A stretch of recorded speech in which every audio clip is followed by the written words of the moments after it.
Hi friend नमस्कार मो मोमिनी blog को आपण मानक स्वागत करुच्ची। आज आंबुल राई बनवाई भाभी से किसी आंबुल नहीं ताको आपण चाहिए राति भिजे सकाळे करें किंतु मु 2 घंटा भी भिजेनी और कम समय भिजे ताको भिजे सारापर भल भाव ताको चकड़ी देवे।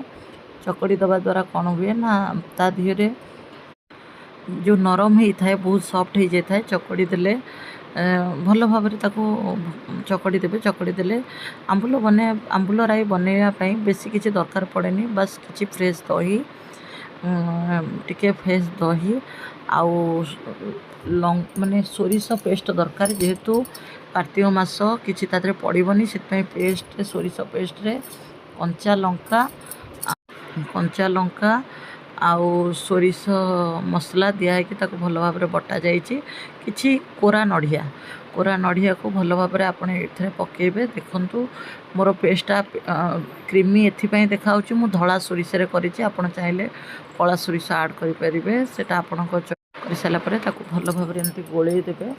गोलई कि आप रेडी करदे ताधे किसी गुड़ आड कर चाहिए चीनी आड करें दैट इज ऑप्शनल।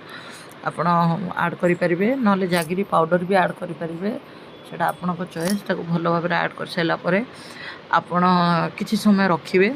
रखी सारापर फुटण कंचा लंका मु गोटे जिनस स्किप कर जाइए से हूँ भृषंग पत्र मो पाखे नथिला से आप भृषंग पत्र पकेबे। भृषंग पत्र पकई सारापर पैन रु काढ़ी आपण जो बाउल रे गोलई थे से बाउल रे आनिक ढालिबे। बाउलटा को पैन रे ढालिबेनी कारण जेहेतु आंबुल रे आमे दही गोलई थांती काले दहीटा फाटीजिव से आनिक आधे ढालिबे। यहीपरि भाव आप कर सारापर आपन कौन करेंगे खातु केमती लगिला मते कहिबे।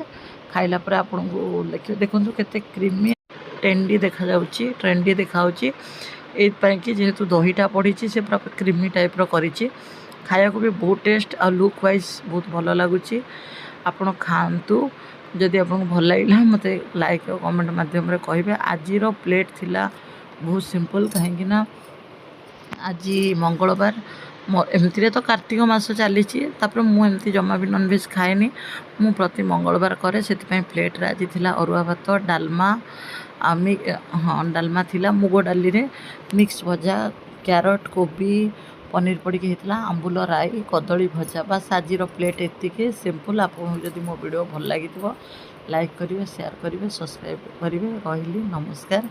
Thank you so much.